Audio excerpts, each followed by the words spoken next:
कर्णेभिः शृणुयाम देवाः भद्रं पश्येमाक्षभिर्यजत्राः स्थिरैरङ्गैस्तुष्ट्वांसस्तुभिः व्यशेम देवहितं यदायुः।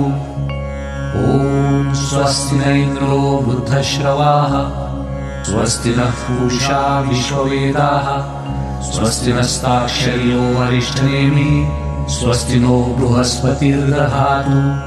ॐ शान्ति शान्ति शान्तिः। ॐ नमस्ते गणपतये त्वमेव प्रत्यक्षं तत्त्वमसि त्वमेव केवलं कर्तासि त्वमेव केवलं धर्तासि त्वमेव केवलं हर्तासि त्वमेव सर्वं खल्विदं ब्रह्मासि त्वं साक्षादात्मासि नित्यं ऋतं वच्मि सत्यं वच्मि अवत्वं माम् अववक्तारम् अवश्रोतारम् अवदातारम् अवधातारम् अवानुचानमवशिष्यम् अवपश्चात्तात् अवपुरस्तात् अवउत्तरात्तात् अवदक्षिणात्तात् अवचोर्ध्वात्तात् अवाधरात्तात् सर्वतो मां पाहि पाहि समन्तात्।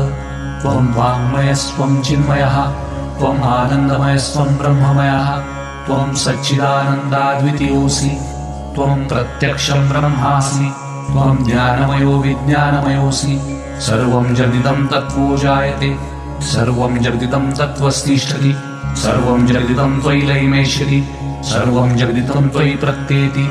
त्वं भूमिरापो नलो दिलो नभः त्वं चत्वारि वाक्पदानि त्वं गुणत्रयातीतः त्वं देहत्रयातीतः त्वं कालत्रयातीतः त्वं मूलाधारस्थितोऽसि नित्यं त्वं शक्तित्रयात्मकः त्वां योगिनो ध्यायन्ति नित्यं त्वं ब्रह्मा त्वं विष्णुस्त्वं रुद्रस्त्वं इन्द्रस्त्वं अग्निस्त्वं वायुस्त्वं सूर्यस्त्वं चन्द्रमास्त्वं ब्रह्मभूर्भुवस्वरो।